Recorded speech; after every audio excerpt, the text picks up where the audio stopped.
いやしかし、考えさせられる漫画やったね、これ。あなたのその、幸せ、ほんまに幸せですか？本当にそうですね。当たり前を疑うことで、世界の解像度は変わります。皆様、こんばんは。幸せ解体新書ラジオのお時間です。はい、どうも、満腹僧侶バイ。今回もよろしく頼むで。心のヒーラー、腹ペコ僧侶です。今回のテーマは、人気アニメ、タコピーの現在。まず最初に前提を一つだけ。これは、道具で人を幸せにするという発想を、あえて反転させた実験の物語でもあります。実験って、難しい響きやけど。仮説を立てて、現実で確かめること。ここでは、便利な道具では、心は救えないという仮説を検証しているのです。それと大事なお知らせ。ここから先は、物語の核心に触れるネタバレがっつり入っとるけん。まだ情報を入れたくない人は、一旦停止してから戻ってきてな。はい。ただ、逆に、話題だけど内容がヘビーで、怖くてまだ読めていないという方もいらっしゃるかもしれません。そういう方にとっては、むしろ全体像を知ることで安心して作品に触れられる道しるべになるかと思います。準備ができた方は、このままご一緒にどうぞ。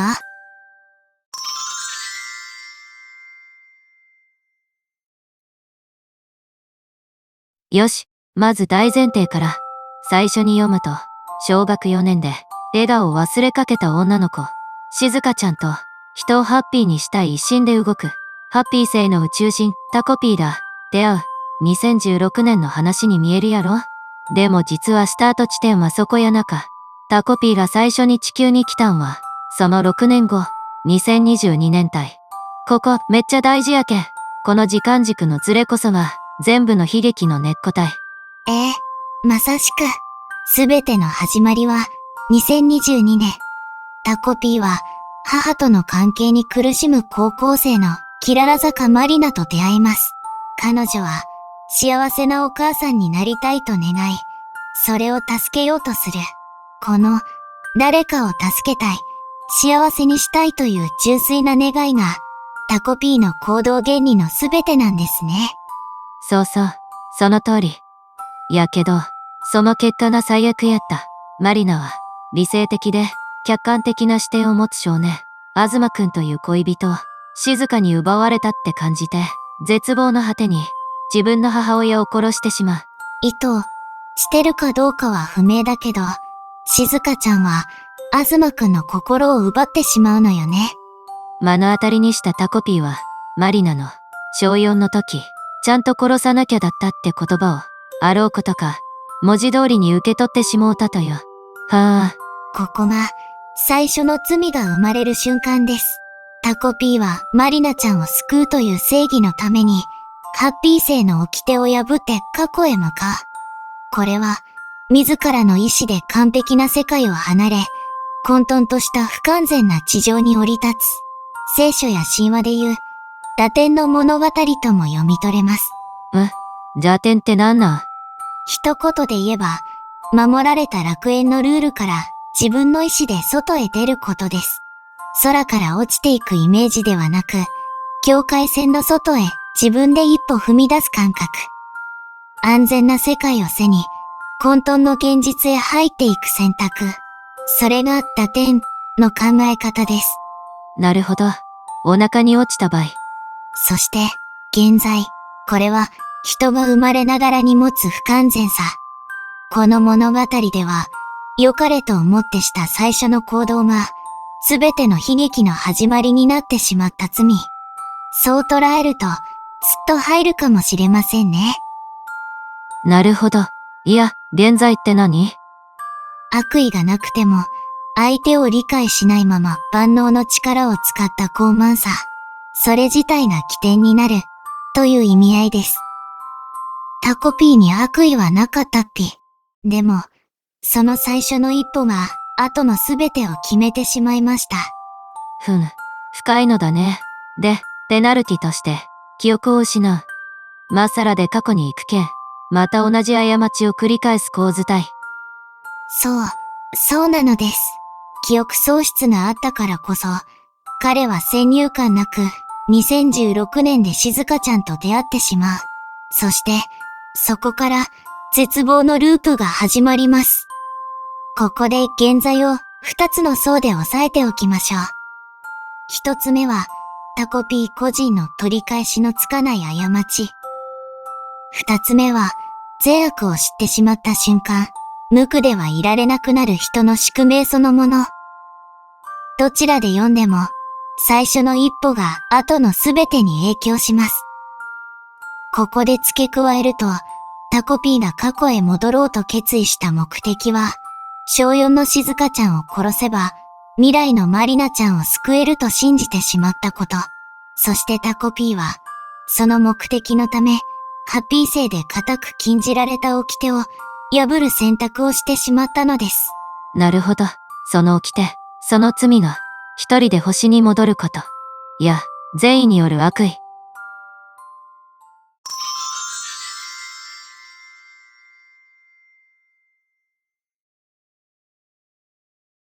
物語は、読者が最初に目にする2016年へ戻ります。教室では居場所を失い、家では大人の事情に押しつぶされそうになっている静香ちゃん。小さな肩に誰にも見えない重さがのしかかっています。放課後、空き地の土管が転がる広場。土管広場って、あのアニメのよくある場所よね。そう、そこです。そこで、静香ちゃんはタコピーと出会います。場違いなほど明るい挨拶をする小さな宇宙人と、笑顔と声を失いかけた少女。ここが、二人の物語のゼロ地点です。記憶、目的を忘れそして失ったタコピーは、そんな彼女をとにかく笑顔にしたくて、宇宙のハッピー道具を次々と持ち出し、プレゼントや仲直りのきっかけ作りに奔走します。はあ、忘れてしまったと言っても、静かのパン、一発で落ちたのよね。タコピーは記憶を失い、ハッピー力全開、善意の塊なので。あの土管とこでの第一声、場違いなくらい明るくて、逆に切なくなるたい。けれど、心の温度やタイミングを読み違えるたび、善意は彼女の痛みに触れて逆効果になってしまうのです。だからこそタコピーは、やり直せば救えると信じて、祈るような手つきで時間の針を戻します。失敗の直前へ、さらにその前へ、何度も何度も巻き戻すタイムリープに挑むのです。ここで言うタイムリープって、ゲームのセーブ地点に戻るみたいに、時間をジャンプしてやり直すことです。なるほど。タコピーだけ、記憶を持ったまま、セーブポイントに戻るんやね。ただし、その試みは、ことごとく裏目に出ます。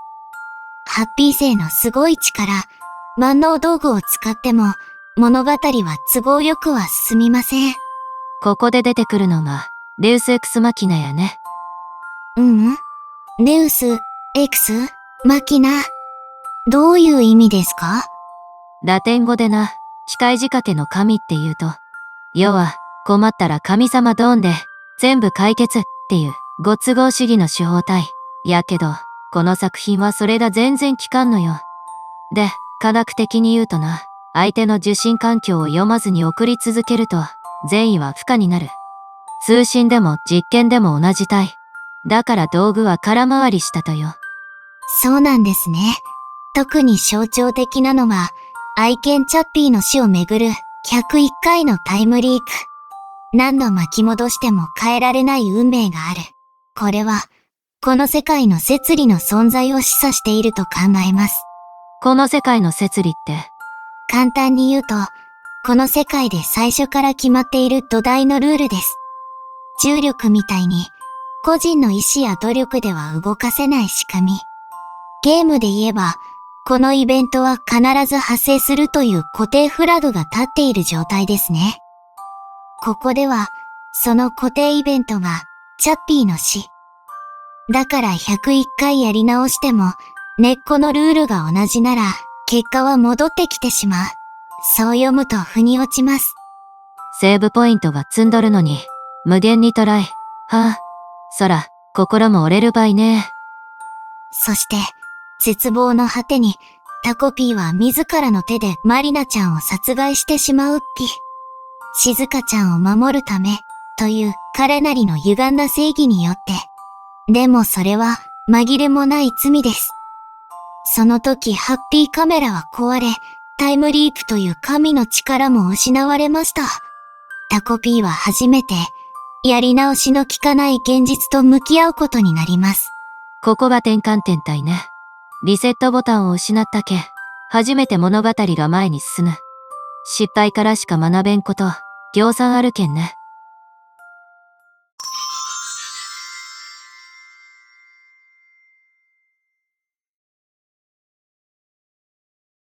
マリナ殺害後、タコピーは罪の隠蔽に加担してしまいます。彼はまだ、静香ちゃんをいじめていたマリナを悪と断定し、静香ちゃんを善なる被害者だと信じていたのかもしれません。危ういですよね。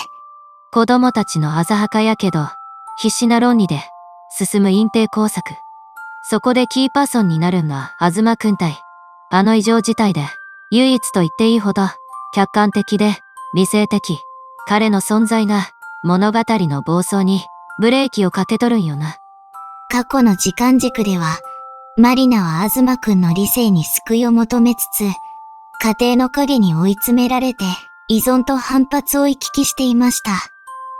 その歪みが、二人の選択を静かに狂わせていきます。でもこっちの時間軸では、静かに依存する、東くんと、タコピー。それと大事な確認体。タコピーはマリナを殺した後、遺体を隠して、しばらくは、服や口調まで真似して、マリナとして、振る舞っとったとよ。この成り代わり、擬態が、事態をさらに複雑にしていくんや。そして転機は、タコピーがマリナの母親と対面する場面。お願いです。マリナを返してください。と泣き叫ぶ母親の姿を見て、彼は初めて自分が奪った命の重さを、その背景にある愛を自覚するのです。この瞬間、タコピーの中で善悪二元論が崩れます。善悪二元論って？世界を白か黒かでしか見ない見方です。現実はグレーが多いのに、ですね。ただ、共感は大事でも、免罪符にはなりません。行為の責任と背景への理解は両立させる必要があります。なるほど。わかった。続けてばい。そして東京での絶望を経て、記憶を取り戻したタコピーは、本来の目的を思い出します。マリナを救うために、静香を殺すこと。しかし、静香ちゃんの苦しみを知ってしまった今、その目的は単純な正義ではなくなりました。善と悪が彼の内で混じり合い、本当の葛藤が始まるのです。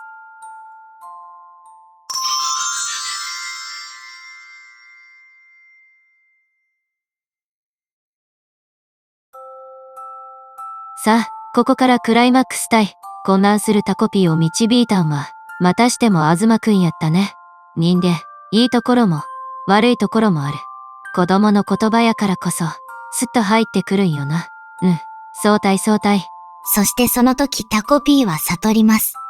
真の救済は、便利な道具を与えることではない。相手の苦しみに寄り添い、ちゃんとお話を聞くこと。なのだと、タコピーが差し出したのは、道具ではなく耳と言葉。それは、小さな福音でした。福音って、キリスト教の、イエスの言葉だっけ？はい、そうです。聖書の中でイエスが語った言葉を指しますが、今回はお話しして共感することを福音としました。共感を起点にする。それが本当の救済につながるということです。なるほどね。ちなみにコネタタイ。アナグラム遊びで、実はタコピーの本名表記が、って書かれとるんよ。ローマ字にすると、NUEINUKF。これを並べ替えると、FUKUINNE。つまり、福音って読めるんよね。テーマ的にも、福音を運ぶ存在って読みが立って、めっちゃしっくりくるたい。ただ、これは公式の設定とは断定できんけん。言葉遊びとして、楽しんでね。おお、そんな解釈もあるんですね。新鮮でした。では本題。本当の救済に戻しましょう。せやね。本題に戻ろか。ちゃんとお話を聞くだけやなく、その後、どう行動するか、どう環境を整えるかまで設計してこそ、持続可能な回復になるけ。気持ちだけでは現実は変わらんとよ。お話も言うだけ、聞くだけで終わらず、寄り添うことが大事。そうですね。心で感じ、頭で考え、そして体で行動する。三つが噛み合い始めて、ようやく現実が少しずつ変わっていくのですね。タコピーは、お話を聞かなくてごめんピー、わかろうとしなくてごめんピー、と、心から謝り、静香ちゃんの存在そのものを肯定しました。その純粋な思いが、固く閉ざされた心の扉を、静かに開きます。そして、最後の力を振り絞って、ラストのタイムリープ。タコピー自身の存在と引き換えに。ここで起きるのが、パラドックスや。因果の原因が消えるのに、結果だけが残るタイプの矛盾体。パラドックス。もう少し具体的に言うとね、原因は、2016年から、二人をつなぎ直した、タコピーという介入。なるほど。タコピーの介入そのものが原因ですね。でも代償として、その介入者、タコピーは、この世界から、消えるのですね。ここで因果が途切れる。普通なら、原因が消えれば、結果、静香とマリナの関係改善もなかったことになるはずやのに、結果は残っとる。でも、タコピーが一度もこの世界にやってこなかった世界線は、ってなるっちゃろ？なりますね。来なかったら静香ちゃんもマリナちゃんも、誰も傷つかなかったのでは、って。そうなんよ。でもその結果は書いてないけどわかるんよね。ここがポイントですね。ノートのへんてこなタコの落書きを見て、涙が出るのも、その結果の功績やね。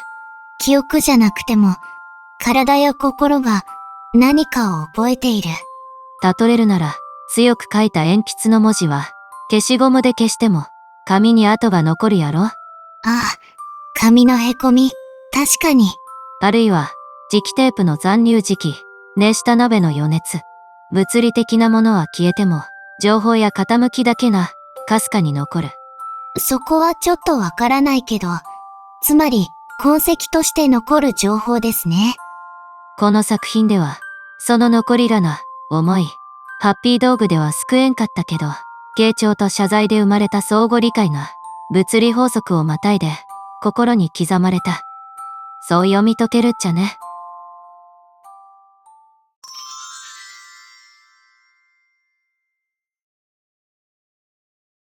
そして高校生になった静香とマリナ。静香とマリナの家庭環境という根本問題は何一つ解決しとらん。いやけど、二人の関係は劇的に変わっとる。お互いを分かろうとして、静かに言葉を交わせる友達になっとるんよ。や。そして、へんてこなボールペンを見て、何かを思い出す二人の笑顔。土星ウサギのボールペン。記憶にはなくとも、魂が覚えているのでしょうか。かつて自分たちをつなぎ、救おうとしてくれた、小さくて不器用な宇宙人の存在を。幾多の過ちと悲劇を経て、タコピーは、ようやく本当の意味で二人をハッピーにできたのですね。私は善意とは何かというテーマの深さに改めて心を揺さぶられたんよ。相手を理解しないままの善意はただの自己満足であり、時には暴力にもなる。知っているだけ、思っているだけではダメで、相手を理解し、正しく行動して初めて善意は意味を持つのです。だからこそ、個人の善意だけに頼らず、困った時に人を受け止める制度や支援の網、いわゆるセーフティネットをどう機能させるかが大切です。ほんとそれたいね。セーフティネットって。困った時に人を受け止める制度や支援のこと。学校や地域の相談窓口、児童相談所、医療や自治体の支援などですね。それが機能せんと、個人に全部のしかかるけんね。はい。だからこそ、聖書のこの福音が重く響きます。罪を犯した女性に人々が石を投げつけようとしたとき、彼はこう言いました。あなたたちの中で罪を犯したことのない者が、まず、この女に石を投げなさい、と。この物語のキャラクター、そして私たち自身にも深く突き刺さる言葉です。誰も一方的に裁くことなどできないのです。うわ、厳しい言葉たい。それ言われたら、誰も石なんて投げられんばい。タコピーの現在は、まさに現代社会の縮図やね。ラストの捉え方は二つに分かれます。一つは、救いはあった。憎しみの連鎖が断たれ、対話の回路が開いた。もう一つは、救いはない。家庭の根本問題は残り、自己犠牲は記憶からも消えた。どちらも、正解。あなたは、どちらに一票を入れますか？コメントで教えてね。解説。タコピーの現在から学ぶ、幸せの方程式。さて、私たちのタコピーの現在解体新書も、そろそろお時間となりました。また漫画読み直そう。いや、語り尽くしたけど、またアニメ見たくなったとよ。続きは、みんなの心の中で、やね。今回の動画が、皆さんが物語をより深く味わうきっかけになれば嬉しいです。この動画が面白かった、ためになったって思ってくれたら、チャンネル登録と高評価ボタン、ポチッと頼むばい。皆さんが感じたこと、考えたことも、ぜひコメント欄で教えてくださいませ。私たちも読むのを楽しみにしています。それでは、おやすみなさい。良い夢を。おしまい。